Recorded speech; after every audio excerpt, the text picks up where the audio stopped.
All right, let's dive into something truly fascinating today. We're going to explore an entire philosophy.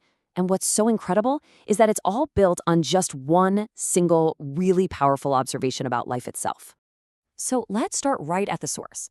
This is a foundational statement from the Akaranga Sutra, a key text in Jainism, and it simply says this: all living beings desire to live. Just let that sink in for a second. It's not some complicated command or a dense philosophical argument. It's just a simple, empathetic observation about the shared impulse that connects every single one of us. You know, if we really accept that simple premise, it kind of forces us to ask a huge question, doesn't it? If every living thing has this deep, inherent will to exist, well, what does that mean for our own actions? How are we supposed to conduct ourselves in a world filled with other beings who all share this exact same desire? And this isn't just some hypothetical puzzle to mull over. The tradition of Jainism offers a very clear, very powerful answer to that question, a core principle that flows directly and logically from that single observation. And that principle is Ahimsa. It's a Sanskrit word that basically translates to non-injury or non-violence. The logic is almost deceptively simple. If all beings want to live, then the most ethical response is to cause no harm. But this isn't just a passive rule about not doing bad things. It's a radical act of empathy. It becomes the absolute central pillar, the true north for this entire way of thinking.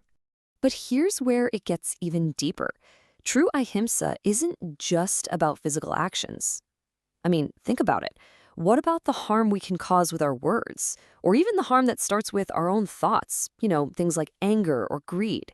The Jain tradition actually provides a whole framework for a life of total nonviolence. So, to really achieve that ultimate goal of ahimsa, two other principles become absolutely essential. The first is truth, which is all about practicing nonviolence in our speech, making sure our words don't cause harm. And the second is self-discipline.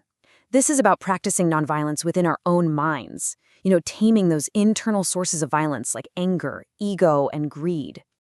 So there you have it, the three core teachings: nonviolence, truth, and self-discipline. And what's so crucial to understand is that these aren't just three separate rules on a list. You have to see them as a single, interconnected system. You can't truly practice one without the others. They all reinforce each other to create this complete, ethical way of life. It's really quite brilliant when you step back and see the elegant logic at play here, an entire philosophy that guides our actions, our words, and our thoughts. And it all just grows from that one single foundational insight we started with. So let's circle all the way back to where we began.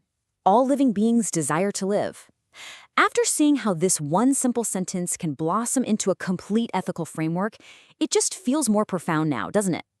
It's no longer just an observation, it feels more like an invitation to be in the world in a completely different way. And this isn't just some ancient wisdom to file away. It's a living question for right now. So as you go about your day today, just try to hold this one idea in your mind. All beings desire to live. And ask yourself, how might that change just one small decision? Maybe it's what you choose to eat, a word you choose to say, or maybe even a thought you just choose to let go of. It's really something to consider.